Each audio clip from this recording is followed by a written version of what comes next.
Welcome to SushiBites. Success! Actually, maybe not success. Depends how you gauge success, eh? Because where the Cotton series hasn't been super successful in sales, and only saw one game released outside of Japan, actually, is it really that good at all? Well, yeah, sort of, I guess. Fantastic Night Dreams Cotton, the words are in that order on the title screen, so sod it, they're that way around, I don't care what Wikipedia says, was developed by Success and brought to the world by Sega, who stuffed it into arcades. It was mildly popular and saw several sequels. Woohoo! You play as Cotton, a pink-haired girl witch with an addiction to candies called Willows. So the main story of each game revolves around her getting some Willows somehow, usually by defeating hideously grotesque enemies. Fun. This is the first installment, Fantastic Night Dreams Cotton, and this is the PlayStation version. This version wasn't released outside Japan, but the Neo Geo Pocket Color, TurboGrafx-16 Super CD, and arcade versions were, or at the very least they're in English, so you might have played it. Whoa, you say, it got released outside Japan? Why are you talking about it on SushiBites? Well, why not? None of the other games in the series were, and anyway, if you're picking a version of the game, the Japanese PlayStation version is clearly the best. Sure, it doesn't boast a CD soundtrack like the TurboGrafx-16 version, but it's a straight arcade port, rather than that butchered shit the TurboGrafx-16 Super CD version is. To call it Super CD is bullshit, nothing super about it. So Fantastic Night Dreams is pretty basic for a shooter. You can shoot magic bullets, drop bombs, keep on forgetting what you wrote down, using magic spells, and asking your fairy friends to sick on unsuspecting enemies. While Cotton, the fairy, and the premise of the game is goofy and dumb, the difficulty level and the mood of the game are unrelenting as all hell. It's a jokey game, it's a very jokey game with a jokey storyline, very comical, very humorous. But one place which that is immediately thrown on its head is how realistic and grotesque some of the environments in the game are. The second boss is a giant skeleton. You've got a boss later on in the game that's like Cleopatra with a wolf head for its stomach. You know, some of this stuff is truly horrifying, and it's it's quite a juxtaposition between that and the cute Cotton. Enemies take ridiculously large amounts of bullets, and every time you die, your attacks get weaker. You level up your attacks to make them stronger, but if you keep dying, you can get stuck in a bad place. What more, continue twice, and you are flung back to the start of the stage. How bullshit. You go about shooting enemies and gaining experience. You also get these gems, they fall out of enemies, and if you shoot the gems, they change colour, like the bells in Twinbee, for example. But if you shoot them too much, they'll break. There are 4 colours that these gems can go. Yellow, which is the default colour, that just gives you experience. Then there's a darker yellow, a sort of orangey yellow, that gives you more experience.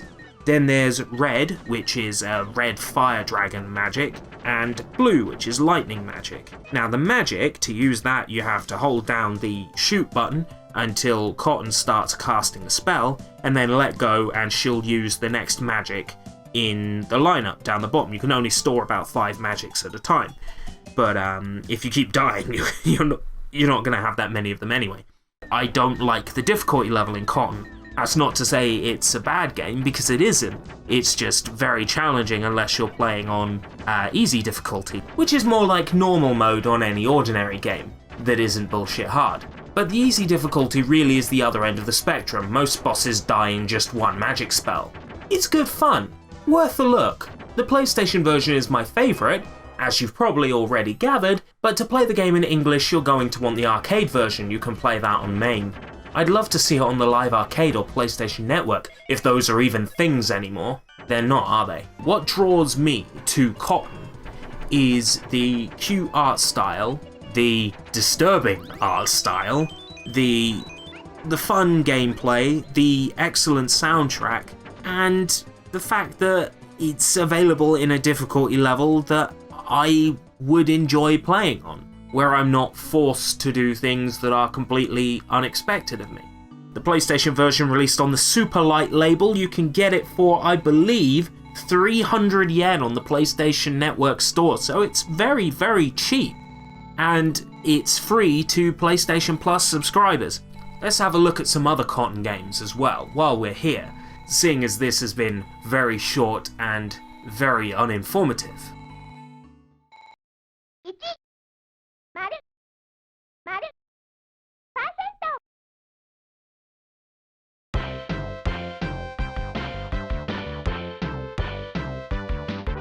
A reimagining of the first game called Marchen Adventure on the Super Famicom, which is super easy and super cute, completely unlike the original. Worthy of the Super. It even has a cool looking remake of the second level, notably less horrific than before.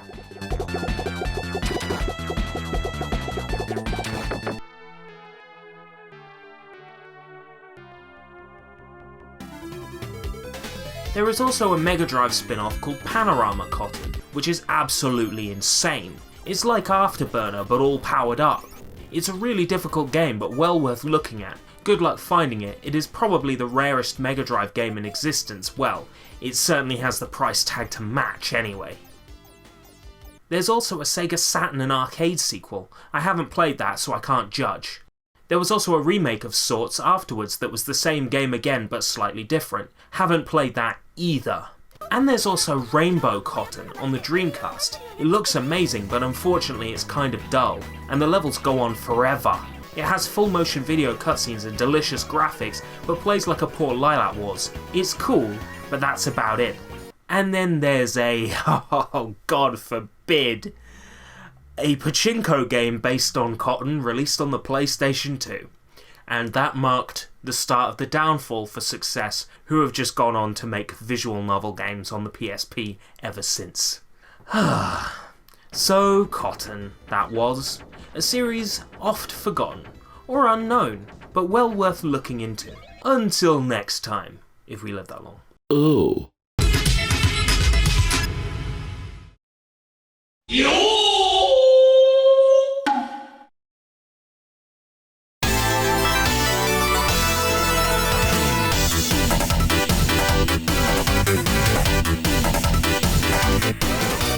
Mamoru-kun wa Noro Warete Shimata, or Mamoru-kun Curse, which is probably easier to say, is a 2008 arcade shmup from Japan. The credentials are strong. Developer G-Rev has worked on Under Defeat for the Dreamcast, Kokuga for the 3DS, and Wartech Senko no Ronde for the Xbox 360. All of them fantastic arcade-style shooters. Mamoru-kun Curse saw a 2009 Xbox 360 release exclusively in Japan, and then a PS3 release in 2011 with more features. The PS3 version was then localized in 2013. For America, digital only. What? After all that, and I still can't get it on PSN in Europe? Well, hell to you. I'm not one to back down from a challenge. So Mamoru-kun Curse tells the story of a young boy named Mamoru, struck down by a van. Silly boy, didn't you learn that playing in the road is dangerous? He wakes up in the, quote, Netherworld, and is enlisted by Fululu Jigoku Dani to save the Netherworld for some reason or another. In other words, the game is probably just the dying dreams of Mamoru as he hangs on to dear life, like something out of Jacob's Ladder. In all of its basic form, it's a top-down shooter but with free movement. The twin-stick functionality makes the game quite playable, though you can't shoot behind yourself. As the level scrolls, you can't go back, which is frightening when walking into the path of a bullet storm. The unique curse bullet mechanic allows you to choose how you use your bombs. You can use them to sick on one enemy exclusively to wipe them out quickly, or curse yourself with your own explosion to power up your bullets and do way more damage, but leaving yourself more vulnerable while you wait for your curse powers to recover. Enemies explode into Swizzle's rainbow drops, which you collect to unlock stuff, and also to get more points because that matters in 2017. The game is friggin' adorable. Now it looks understandably basic, being released originally in 2008 and on the outdated Sega Naomi arcade hardware, but even so, its chibi character models are super kawaii, and I can't believe I just said kawaii, but I'm going to blame that on being drunk while writing this script. The character portraits look great and the level of polish is insane. The soundtrack composed by Yosuke Yasui is one quality track after another.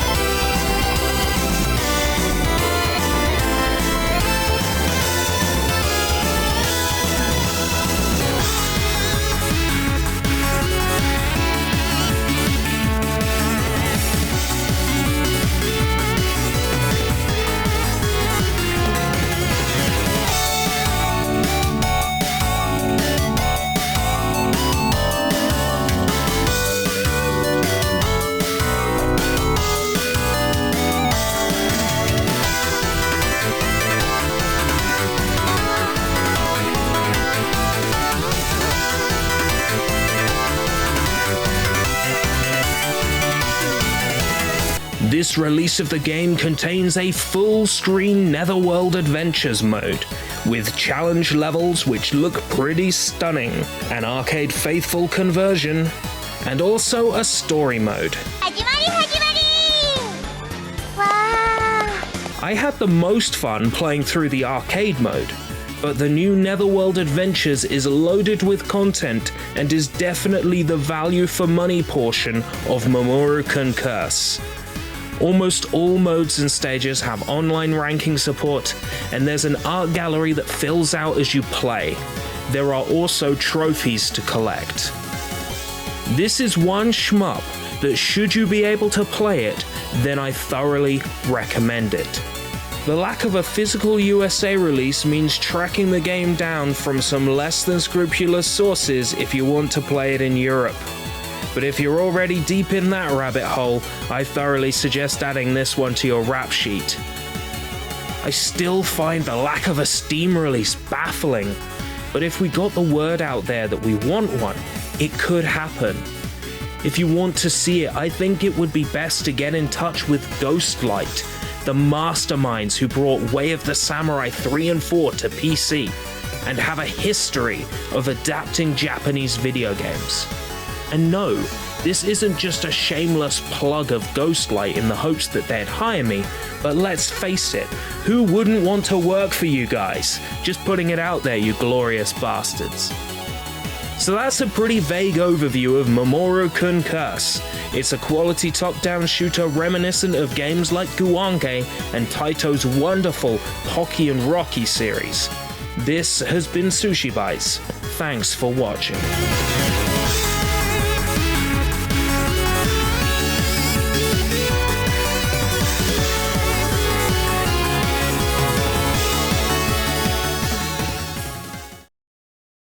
Oh.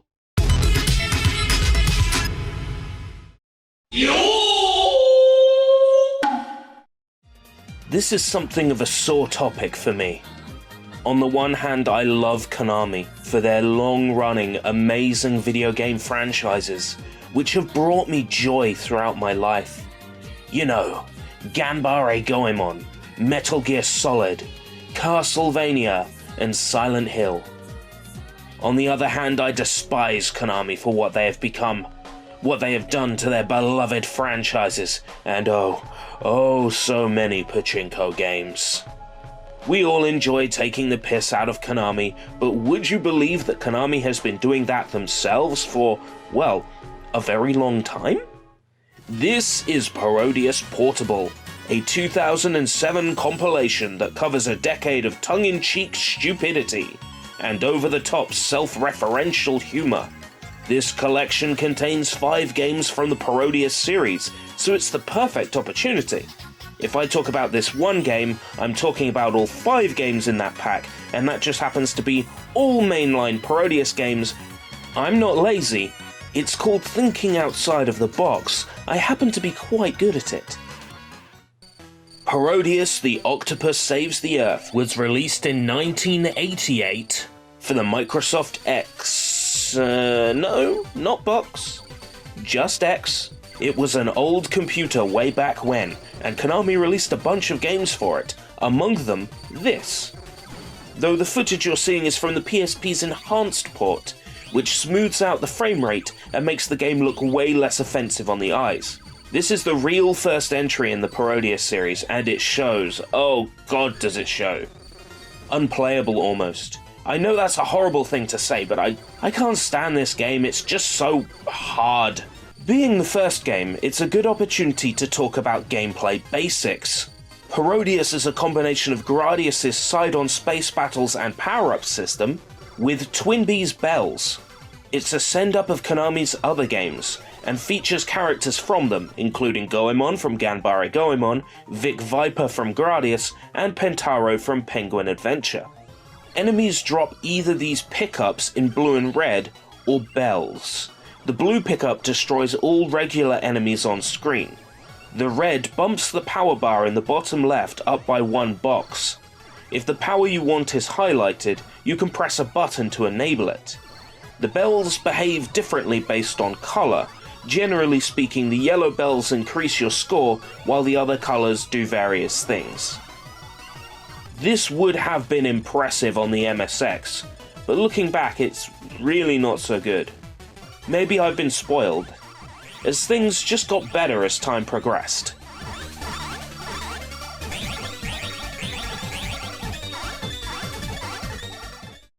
Parodius From Myth to Laughter first arrived in 1990, and eventually got a handful of releases outside Japan, on NES and SNES, but never in the USA. Huh, that's weird.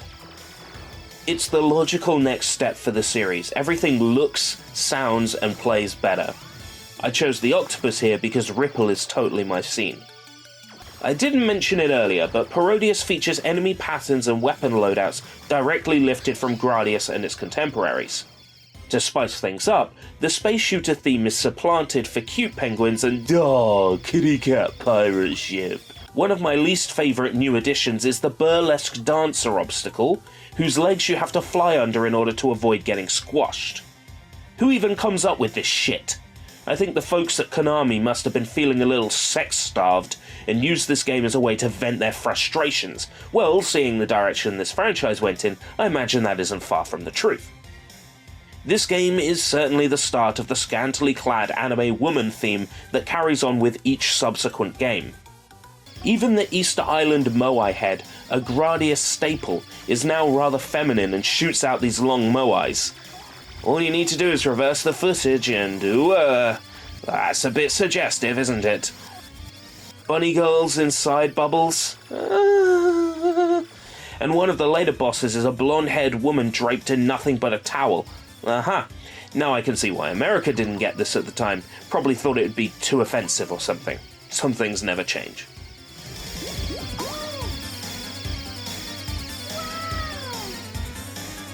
Damn, I made her cry. I feel f***ing awful. When I'm playing video games, I don't need to be reminded of my encounters with women in real life. In typical Gradius fashion, you got a final boss that doesn't fight back. Always felt strange to me, that you'd get all the way to the final boss and there'd be no defense. I guess they threw all of it at you on the way there.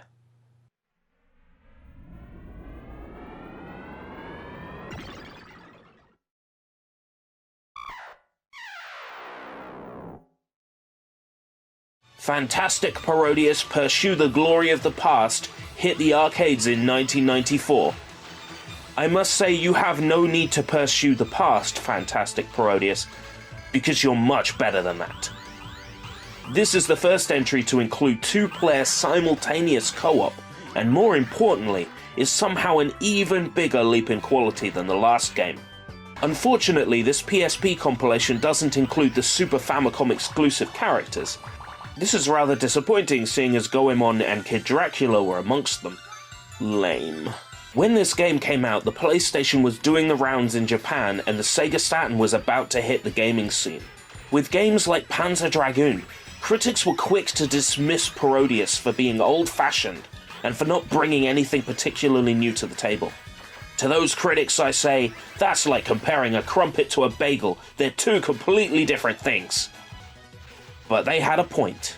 While this is a far superior game to the previous entries, the truth is that it brings nothing new at all.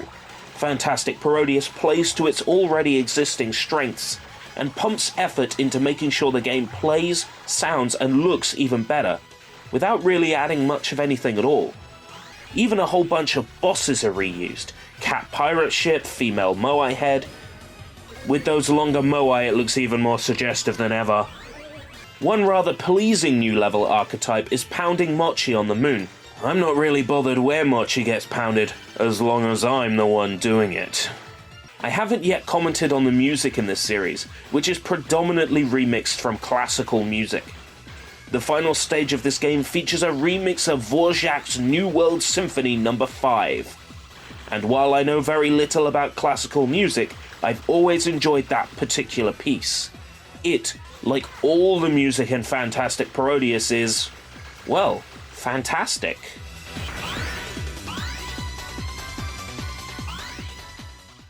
The fourth game on this collection is Chatting Parodius Live, Forever With Me.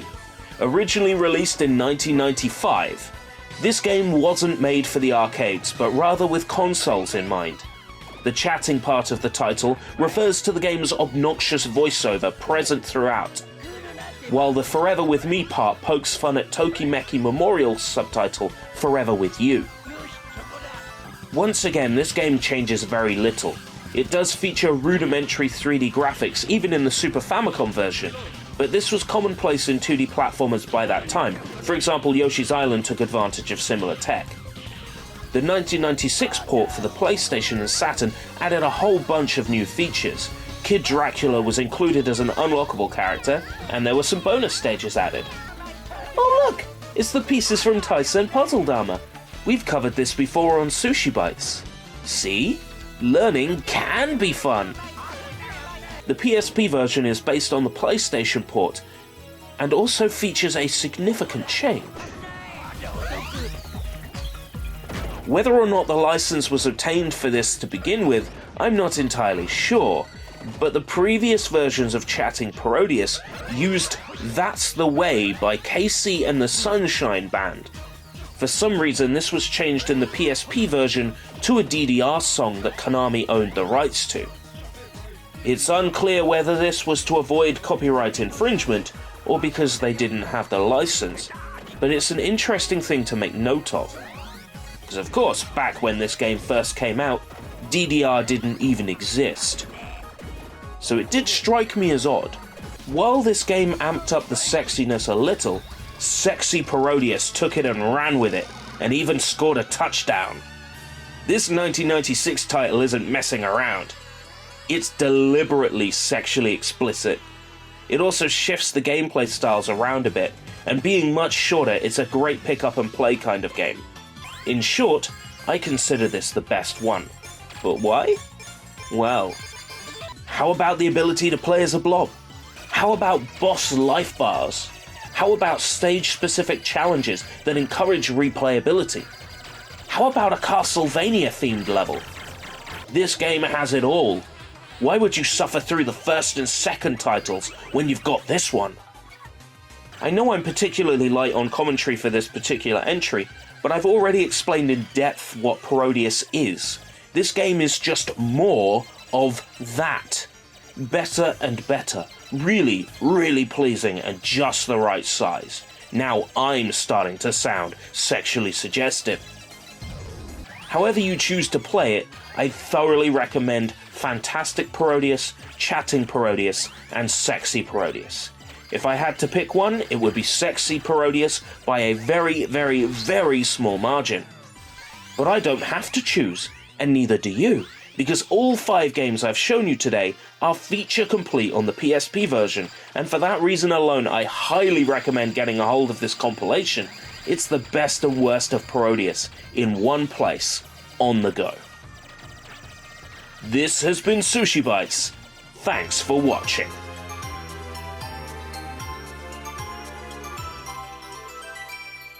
Say 3 Hail Marys, or your soul will forever be trapped in bullet hell. Oh.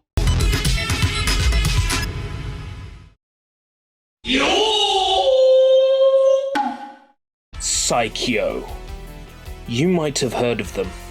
They were a video game developer founded in 1992 and have been releasing games for decades. They're not a big name by any stretch of the imagination, but they've worked on countless shooters and arcade titles, and even worked with Capcom on their legendary cult hit, Cannon Spike. One of Psycho's series that I have a particular affinity toward is Gunbird. Imagine I'm about 13 years old. I'm in a completely unfamiliar city, meeting my uncle who I've only known for maybe 4 or 5 months. I'm miserable. I'm far away from home. I take solace in Tang Tang and Space Invaders for the Game Boy Advance because they're all I have, but even those start to grate.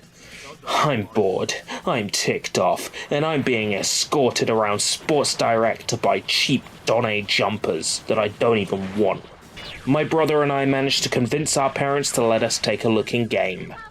There, in the bargain bin of discontinued Dreamcast delights, Sonic Adventure, Pen Pen Tri-Isolon, Choo Choo Rocket, and underneath that, Gunbird 2.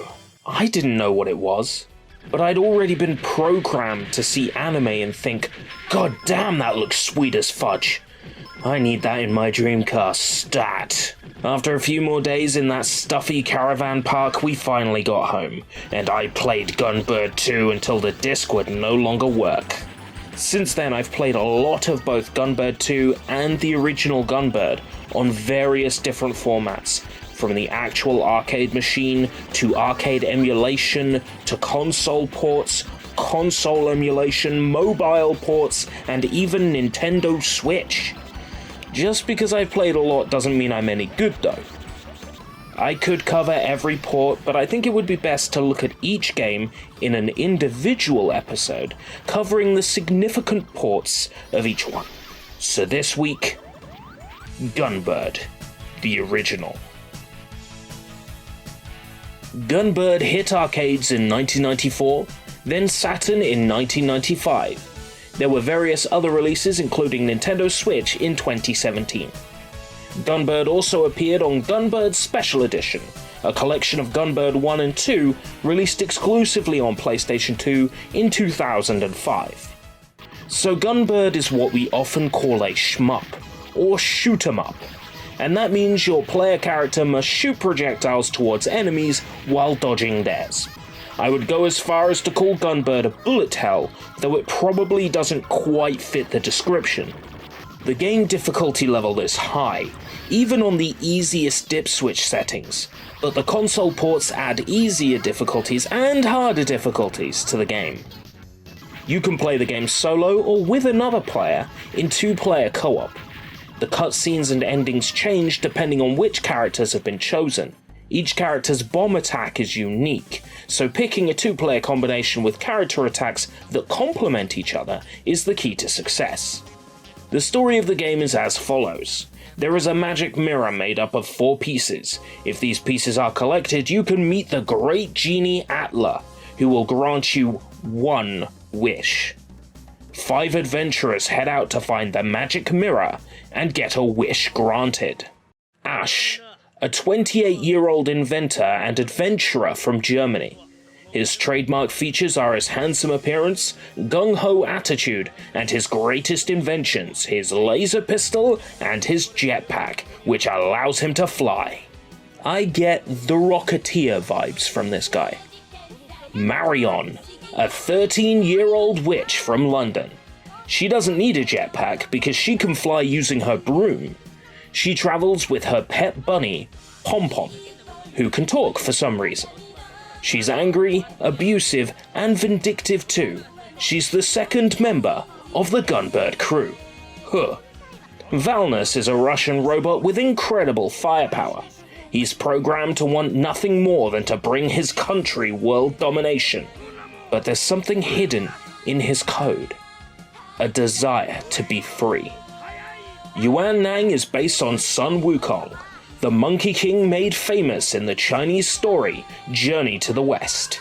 She has a staff, a flying nimbus cloud, and a size-changing headband. She can even make clones of herself that fly headfirst at enemies, much how Sun Wukong can make clones of himself using his hair. Tetsu, the last playable character, is an old man in his 60s who rides a helicopter powered by bike pedals. He's also a carpenter, if that is at all relevant. Gunbird's script is a roller coaster ride of things people would find unacceptable now. Ash is quite the hebephile and openly lusts over Marion, and the old grey-haired Tetsu is a homosexual man mocked for being an old faggot.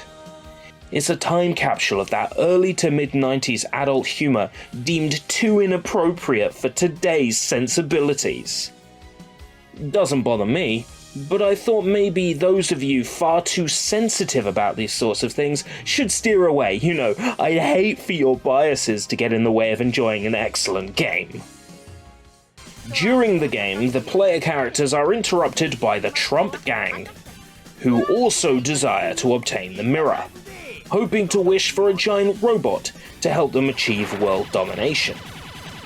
The gang consists of leader Rouge and subordinates Ace and Claude.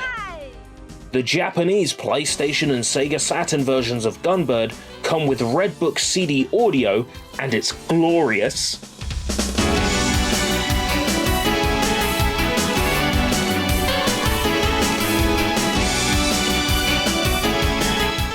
A fan art gallery containing artwork of the characters in the game, an animated opening sequence in full motion video, and 2 songs, the theme song and Marion's theme, both sung with vocals.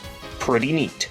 The galleries are voiced with dialogue skits. They even comment on the fan art they received. The cutscenes and endings are voiced too. If the game being in complete Japanese does not bother you, this is the only way to play Gunbird. Forget all other versions, they don't exist anymore. Well, there is one other version worthy of that accolade, but before we get there, we've got to talk about something less than pleasant.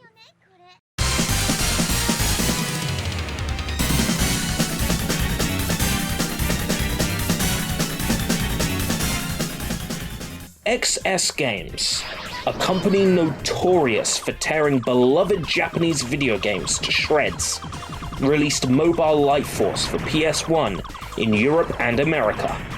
It's a butchering of Gunbird that's so painful, I just can't believe they got away with it. It's quite frankly ugly as fucking sin. Sorry, I gotta call out injustices where I see them. What's up with the cover? Who the hell are these Charlie's Angels knockoffs? What the flying fuck does this cover have to do with Gunbird? But if it was just the name of the game and the cover of the game, I might be forgiving, but oh no! It gets worse!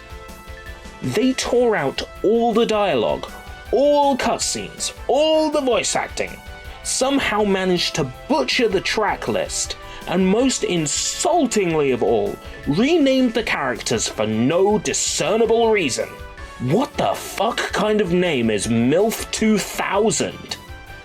Jason fucking Last! If you want Gunbird on Steam, it has to be this shitty version. Complete with achievement names that openly mock Gunbird. XS Games, just go to hell, goddammit. Don't give these idiots any more money. Steer away from Mobile Light Force. It's not even bad enough to be funny. Oh, one last thing. Let's talk about the Nintendo Switch version. Hot diggity damn.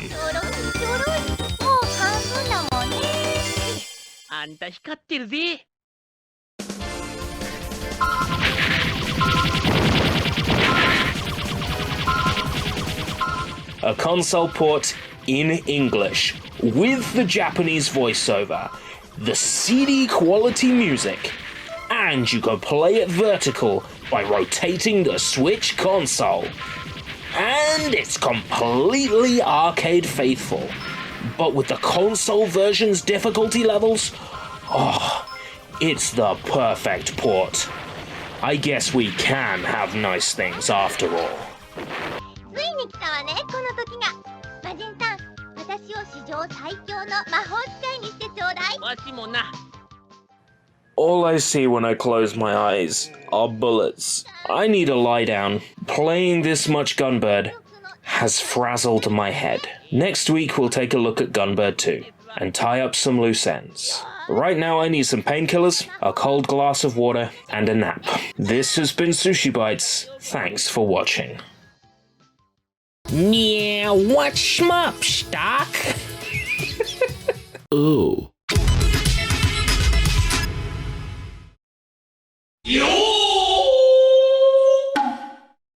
As I said last week, Gunbird 2 is where I was introduced to the series, and it's definitely the game I have the greater affection toward. It hasn't had as many releases, but the Nintendo Switch version will be out soon. It might even be out by the time this episode launches. I don't know. All they said was end of May. That's all we have to go on. So Gunbird 2 was released in arcades in the tail end of 1998, then hit the Dreamcast in Japan and America in 2000, and Europe in 2001. The Dreamcast port is often cited as the best way to play, and I'd be inclined to agree. It features a great deal of added voice samples, well, in the Japanese version. It allows you to enjoy the two-player storylines while playing solo, which is highly recommended, and it has 2 extra characters. More on them in a moment. The story of Gunbird 2 is quite similar to the story of the original. Instead of 4 pieces of a magic mirror, it's 3 elements. And when those 3 elements are taken to the North Pole and mixed by a genie, who's either an elephant or a dog, depending on the version of the game you have, then a wish-granting elixir can be created. So once again, a group of ragtag intrepid adventurers are after these elements to get a wish come true. Let's meet them. Alucard. Yes, his name is Dracula spelled backwards, and yes, he's a vampire. Did the pointy ears and grey hair not give it away? He has but one desire, to be the strongest vampire in the whole Dark World. He's hoping for a medicine to grant him the means to achieve that goal. Marion is the only playable character to have survived the cull between this game and the predecessor. Due to the canon ending of the original Gunbird, Marion is now an 18-year-old girl trapped in a 9-year-old body. Well, in the European version, she's 18 at least. This time around, she can swing her pet rabbit Pom-Pom like a hammer. Marion is looking for a medicine to return her body to its correct appearance. Valpyro is essentially a recycle of Valnus from the last game, but technically a different character. So all that stuff about being sent to make his country strong, etc. still applies. And all that stuff about wanting to be free or become human still applies too. Tavia. This delightful young lady is the niece of Ash from Gunbird. She's using what appears to be an upgraded model of Ash's laser pistol and jetpack. Tavia's mum has been stricken with a terrible illness, and no, it's not the work of an enemy stand. Well, I suppose it could be, we're not exactly told what it is. Tavia wants medicine to cure her mum's disease. Haycob is the chubby Aladdin, a magic carpet riding plonker straight out of the Arabian Nights. To be honest, I'd have much rather had Yuan Nang again. Hay rubbed a magic lamp once and wished for the genie to make him thin, but the genie couldn't. Hay now has his sights set on a medicine to make him thin, because if one lot of magic doesn't work, just try another. Next, the secret characters. Shrine Ein makes a special cameo on behalf of Saikyo's Sengoku series. He is a muscled samurai who rides on a flying tatami mat and shoots arrows. He's got excellent aim for someone who has one eye obscured by an eye patch. He has a habit of turning handsome men into his sex slaves. No, really. Ein is playable in the arcade version if the toggle for him is set in maintenance mode. In console versions, he's unlocked automatically and can be selected if you press down on the random slot. A special extra for Dreamcast players, Mamoru-kun is one of the flagship characters from Capcom's Vampire Savior series. Or Darkstalkers if you're not a massive Japanophile like me. Mamoru-kun's appearance in this game comes courtesy of Capcom and Saikyo's various partnerships, and as a result of Gunbird 2's Dreamcast port being worked on by Capcom. I don't expect to see her in the Switch port, for obvious reasons. Our heroes are stopped by the new gang, this time going by the name Queen Pirates. Leader Shark and comrades Blade and Gimmick will pilot various robots in an attempt to stop you from getting a wish granted. I get a Tatsunoko vibe from these guys, likely intentional. The Dreamcast version of Gunbird 2 comes with a huge gallery full of artworks to peruse, including setae for the characters and special illustrations. Saikyo are no strangers to loading their console ports full of artwork, and Gunbird 2 is no exception. The Dreamcast port also featured online leaderboards, because the Dreamcast was so ahead of its time, right guys? And if you hold down Start when powering up the game, you can get into the debug menu and access everything in the game, including the voice files that don't play outside of Japan. Gunbird 2, much like the original Gunbird, is a quality shoot 'em up with plenty of characters, funny moments, and endings to view, so the debug menu makes it easier than ever to access those. However you choose to enjoy the story of Gunbird 2, you're bound to have a great time. It's a must for Dreamcast owners. Oh, last week, I said we would tie up some loose ends. So let's tie up some loose ends. Loose end number 1, Gunbarich. This was a spin-off from Gunbird that takes a more Arkanoid-style approach. You can play as Marion, or new character Grutan, and battle to become the best magician. It's a halfway house between Gunbird and Gunbird 2 aesthetically that relies on a lot of the 3D pre-rendered stuff that sometimes makes Gunbird 2 look a little weak. This is the Nintendo Switch port, which comes recommended for me if you can stomach a bit of bad English here and there.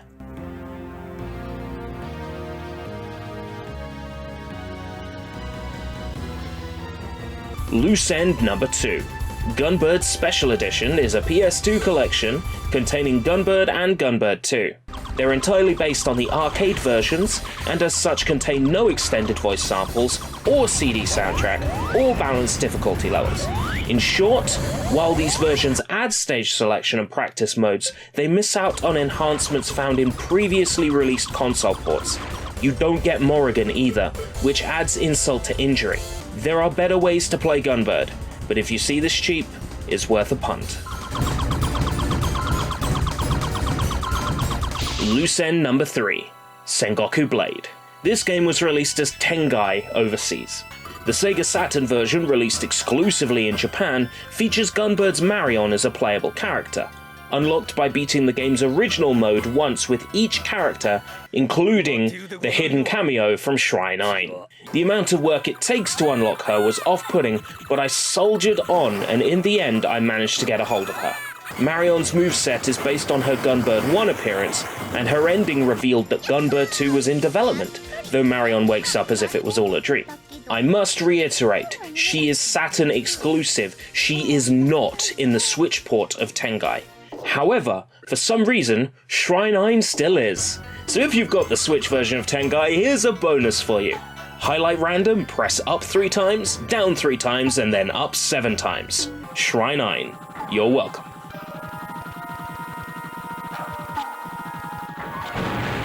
Well, that's enough Gunbird for one lifetime, and remind me to never force myself to do an obligatory 2-parter ever again. This has been SushiBites. Thanks for watching. Oh.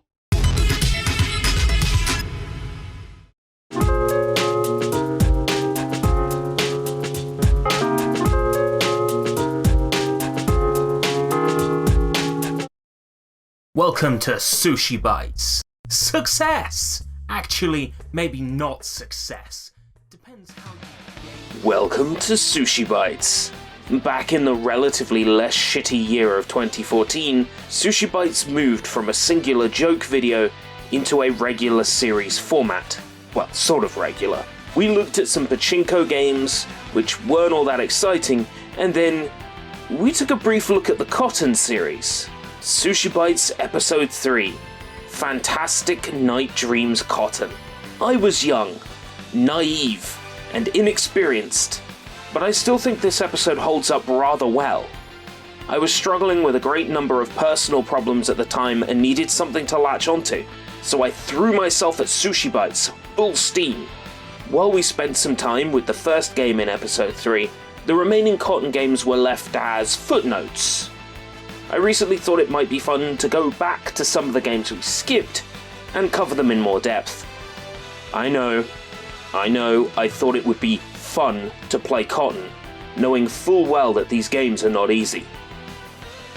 Why are we still here? Just to suffer? There's also a Sega Saturn and arcade sequel. I haven't played that, so I can't judge. Well, younger me, I can now safely say I have.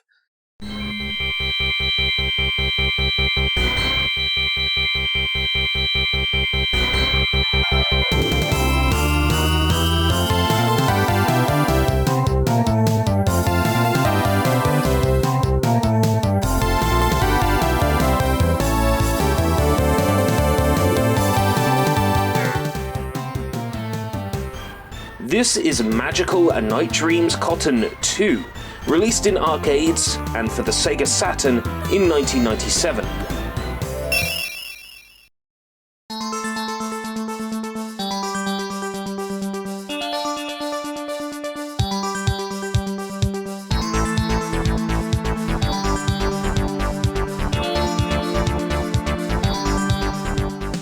We're looking at the Sega Saturn version here, which requires an external RAM cartridge to play. This is essentially everything one would want from a sequel to 1991's Fantastic Night Dreams. Cotton and her fairy friend Silk are now joined by new characters Apley and her hat Needle. Along with new friends, the game also brings new mechanics to the 2D Cotton gameplay. You can grab and throw enemies, which can be used to string combos together for high scores and massive damage.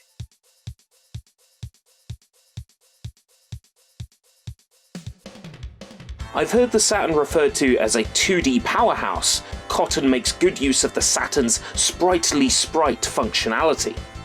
Backgrounds are very detailed with gorgeous gradient skies. Foreground elements stand out perfectly fine and are easy to avoid.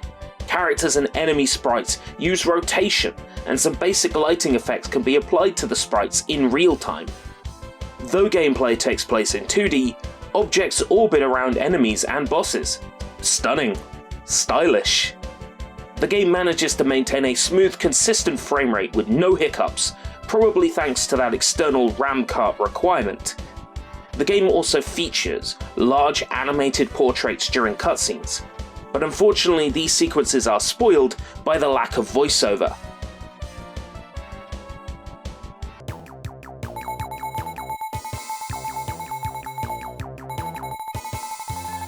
They've got a disc to store the game on, but they're barely using a 15th of the available space. The least they could have done was give us some voice acting for this. I don't really understand what's going on with the story, but hey, Cotton 2 is a fun time. The Saturn version doesn't emulate all that well, but that's just the luck of the draw.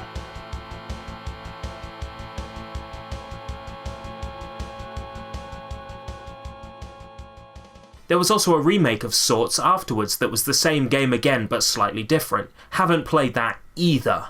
Well, past me, allow me to fill in the blanks again. Magical Night Dreams Cotton Boomerang was released in 1998, and is to Cotton 2 what Martian Adventure is to the first Cotton. This is a remix version with a whole ton of kick-ass new stuff. Instead of playing as 1 or 2 characters, you get to pick a team of 3. You now have the choice between Cotton and Apley in 3 colour varieties, plus Silk and Needle to pick from. Each character has their strengths and weaknesses. This is Magical Night Dreams turned up to 11. The gameplay is faster and more intense, and there is less emphasis on magic attacks. While magic is available, it has to be charged, and this leaves you open. Instead, the game encourages the use of the new change system, which acts as your bomb attack while switching your active character. Each of the stages has had a graphical enhancement or 2, and the menus are now rendered in the Saturn's high-res mode and look pretty damn crisp. This is generally a much better looking, though far more difficult version of Cotton 2. Sadly, Cotton 2 and Boomerang demand huge prices on the second-hand market, and it could be ages before we see either of these two get a re-release on modern platforms. A shame really. Meanwhile, I suppose you could attempt to emulate it, but performance varies drastically. And there's also Rainbow Cotton on the Dreamcast. It looks amazing, but unfortunately it's kind of dull. And I dedicated about 30 seconds to this game in the original episode, but now I've beaten it, I have a lot more to say. Let's dive in.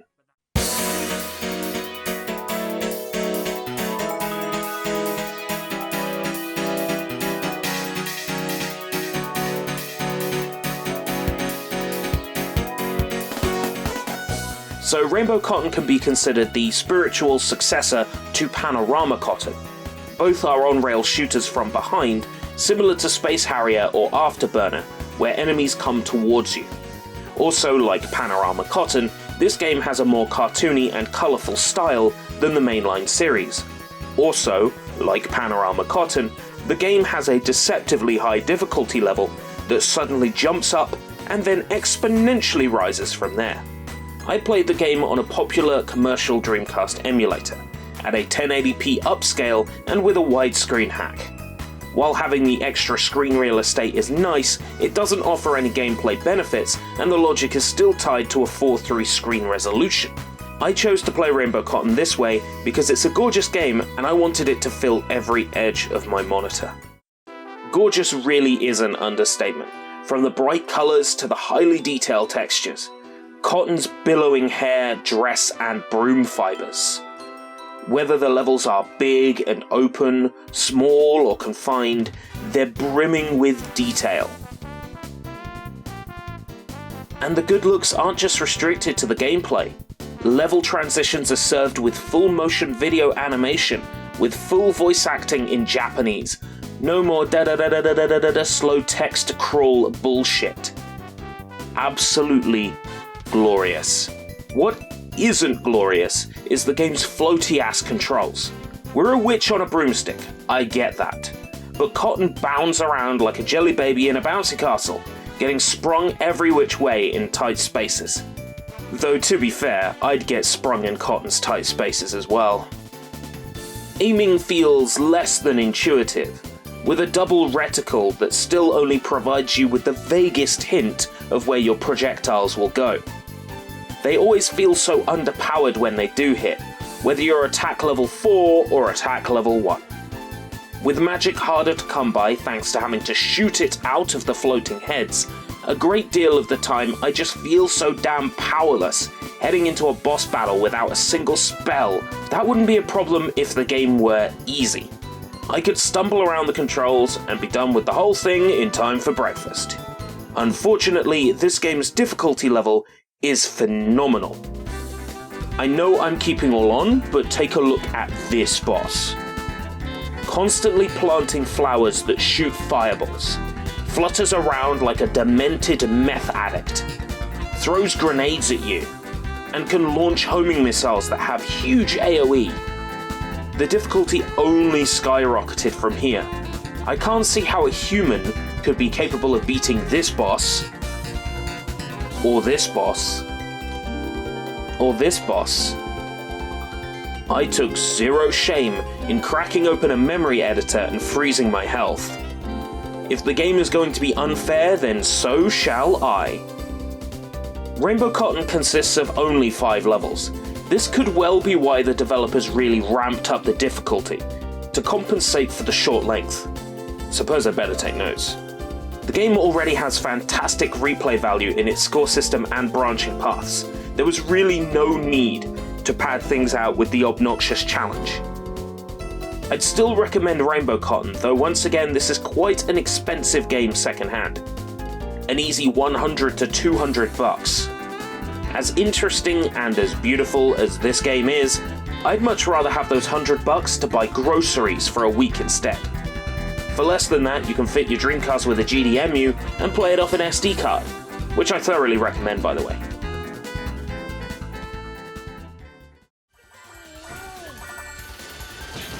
Lastly, I'd like to take a look at Trouble Witch's Origin, Episode 1, Daughters of Amalgam. Released for Steam in 2016, this is an excellent 2D shmup from developers Studio Sieste and publisher Rocket Engine.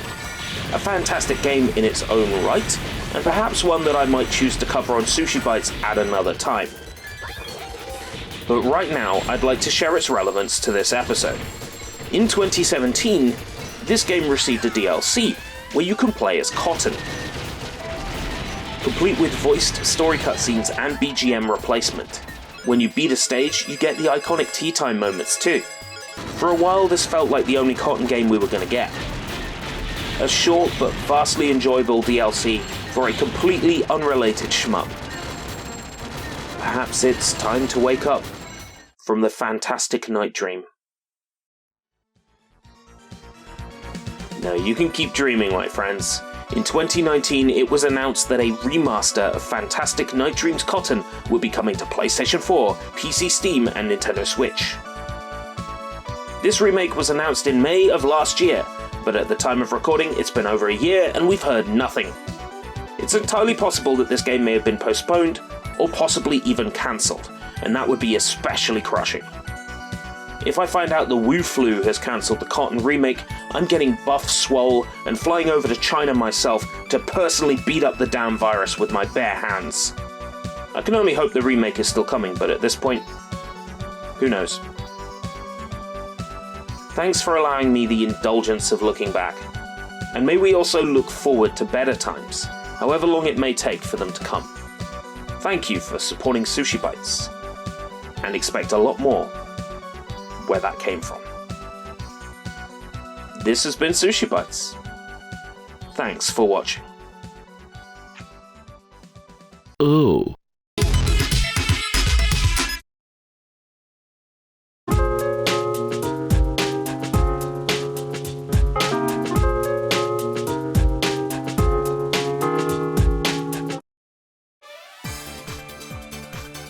Welcome to SushiBites. I had this footage lying around, and we spent all of the season's budget on the last episode, so let's whip together a quick episode on the Otomedius series. I mean, what can really be said about big-breasted ladies riding on miniature spacecraft other than boingo boingo much boobies? I'll do my best to find something to say, nonetheless. Cast your minds back to episode 62 of SushiBites. In that episode, we covered Parodius Portable for the PSP, which contained Konami's Parodius video game series in full. Parodius is a send-up of Konami's other space shooters, featuring comical characters, ships, and weapons. While tongue-in-cheek and thoroughly silly, it still features the same difficult and challenging gameplay that Konami's arcade shooters are known for. Parodius is a portmanteau of parody and Gradius, playing into the game's absurd humour. The same could be said for Otomedius, which follows a similar thread. Swap out the parody element a tad, and load the game full of Dobon Hunkaros. Otomedius, therefore, is a mix of Otome, meaning maiden, and Gradius. So, to repeat for emphasis, if you take Gradius and stick girls with massive dohunkabankalus with massive dohunkabankalus in it, you have Otomedius. So the game is your typical side-scrolling arcade shooter, with the same power-ups from Parodius. Blue items cycle your power-up roulette, which you can either manage manually or set to semi-auto, so it's one less thing you have to worry about. While attempting to shoot down enemies, you'll have to dodge their excessive storm of bullets. I'm sure you know how it works. I don't need to draw you a diagram. Otomedius first appeared as a 2007 arcade game, and featured a touchscreen intended for mode and weapon selection. But of course, Konami couldn't resist allowing you to touch the girls inappropriately. If you set up your Konami e-amusement account and pass, you could power up your character over multiple playthroughs. It must have been somewhat popular, because Konami felt it necessary to bring Otomedius to the Xbox 360, under the name Otomedius Gorgeous, in 2008. It features a faithful recreation of its arcade counterpart, and the new G-Spot, G-Mode, which fills up the whole screen real estate. In G-Mode, you play through all 6 stages in one go, instead of just 3 in a high score run. You can also play any of the game modes with up to 3 other players on a wired LAN connection, or over Xbox Live. Well, you could while the game was still popular. It even had DLC, which included 2 new characters, music selections, and 1 DLC that added an Easter Island level, complete with the Moai heads from Gradius. I never bought the DLC, and I don't know if it's still available. Riveting levels of research involved in this episode. I'm kind of just pulling an episode out of my ass here. The characters and ships are classic Konami shooter staples, but with some big old Ton Honka Rakugas gorilla glued on. Aoba Inoa pilots the Vic Viper from Gradius, Errol Tron pilots the Lord British from Salamander, etc, etc.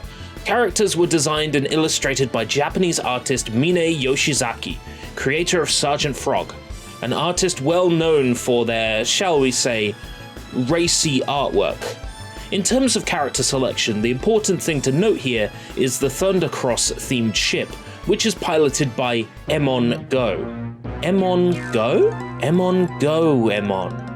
Go Emon. Goemon. He's just Goemon. When you finish G mode as Emon, a Goemon sprite from the Famicom game appears too. Nice. Speaking of Goemon, take a look at this hideous sweatshirt. Can you believe Konami wants $70 for this? Only an idiot would spend that kind of money on a sweatshirt so lurid and garish.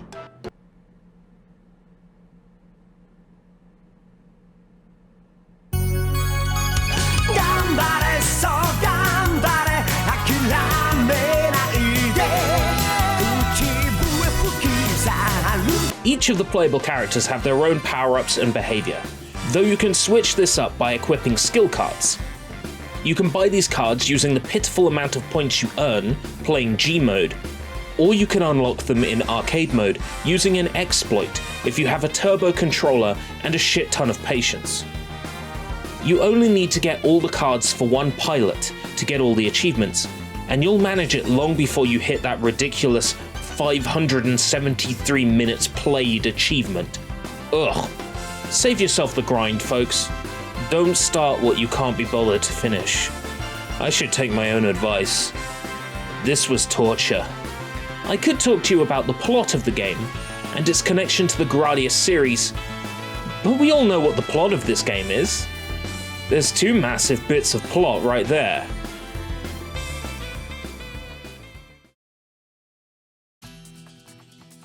The game saw a sequel, Otomedius Excellent, which was neither gorgeous nor excellent, but it did get a release in the USA in complete English. I also have the Japanese version of this game too, but I struggled to get into it as much. I picked up the Japanese versions of both games back when collecting Japanese 360 games was cheap. Now the 2 of them go for ludicrous money, even on Japanese auction sites. Never mind the West, where there's always a premium. If you're in the USA and like a bit of Xbox 360 action, you might as well pick up Otomedius Excellent if you see it in the wild, considering its rarity. But the Japanese versions simply aren't worth going out of your way to get. It's Gradius with Bonk Honka Kahoogs. Humongous Hugalamongo. Humongous Hugalamongo. Humongous Hugalamong. Humongous Hugalamong. Hungalomong mono nolo hongus. Humongous hungalamong hongalongus. Humongous hungalamongolongus. Humongous hugalamolahongalongus. Kamen Rider sees its anniversary at the start of the next month. So maybe we'll take a look at some more Kamen Rider soon. This has been SushiBites. Thanks for watching.